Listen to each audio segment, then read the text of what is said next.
আমি আছি সীমান্ত উপজেলা টেকনাফ উপজেলা পরিষদ নির্বাচন চলছে। এই নির্বাচনে আমরা এই মুহূর্তে একজন প্রার্থীকে পেয়েছি, জাফর আহমদ, যিনি আনারস প্রতীক নিয়ে প্রতিদ্বন্দ্বিতা করছেন। তার সাথে একটু কথা বলতে চাই। জনাব জাফর আহমদ, আপনি আনারস প্রতীক নিয়ে প্রতিদ্বন্দ্বিতা করছেন, যদি একটু জানাতেন আপনার অনুভূতি কেমন, আপনি ভোট দিয়েছেন কিনা এবং কেমন চলছে নির্বাচন? হ্যাঁ, আমি ভোট দিয়েছি। নির্বাচন খুব ভালো, সুষ্ঠু ভোট। বাংলাদেশ মাননীয় প্রধানমন্ত্রীর এমন ভোট আমরা আর দুর্নাম থেকে মোটামুটি ভোটে কাটাচ্ছি। আর কি বলতে চান বলেন?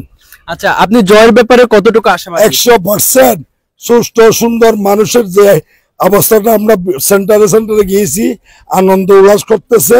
আর ঘন্টার পর ইনশাল্লাহ বিজয় ইনশাল্লাহ শুনবেন আপনারা। আচ্ছা, একটা ছোট প্রশ্ন, একটা অভিযোগ আছে আমাদের কাছে রঙ্গিখালী সরকারি প্রাথমিক বিদ্যালয় থেকে আপনার মানুষজন নাকি এজেন্ট বের করে দিয়েছে আরেকজন প্রতিদ্বন্দ্বী। এগুলো একটা মিথ্যা কথা। আমি বলি আপনাদের একটা কথা, আমাদের গ্রাম্য ভাষা কথা বলে, নাচতে না চাইলে কি বলে উঠান বেখা, কথা বুঝাইতে পারছি?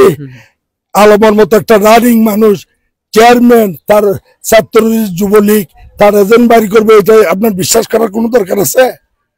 আমার এজেন্ট বাড়ি করবে পারলে এরা জনগণ একমাত্র তেল লুটপাট যেগুলো করছে 5 বছর, এ শাস্তি ইনশাল্লাহ 1 ঘন্টা পরে এ জনগণ দিবে, এ বিশ্বাস করবে না। জি, অসংখ্য ধন্যবাদ। আমরা কথা বলছিলাম জাফর আহমদের সাথে, যিনি আনারস প্রতীক নিয়ে প্রতিদ্বন্দ্বিতা করছেন এবং এখানে একটি কেন্দ্রে ভোট গ্রহণ স্থগিত রয়েছে, সেটা হচ্ছে সেন্ট মার্টিন দ্বীপের জিঞ্জিরা সরকারি প্রাথমিক বিদ্যালয় কেন্দ্রে ভোট গ্রহণ স্থগিত রয়েছে। অন্যদিকে আমরা অন্যান্য জায়গায় ঘুরে যেমনটি দেখেছি, সবখানে সুষ্ঠুভাবে ভোট গ্রহণ অনুষ্ঠিত হচ্ছে। একটি কেন্দ্রের জন্য আমরা অভিযোগ পেয়েছিলাম, এই কেন্দ্রটিতে আনারস প্রতীকের চেয়ারম্যান প্রার্থীর সমর্থকরা টেলিফোন প্রতীকের চেয়ারম্যান প্রার্থীর যারা এজেন্ট রয়েছে তাদেরকে বের করে দিয়েছে। সেটা আমরা জাফর আহমদের সাথে কথা বলছিলাম, তিনি এটার উত্তর দিয়েছেন। এতক্ষণ আমাদের সাথে থাকার জন্য অসংখ্য ধন্যবাদ।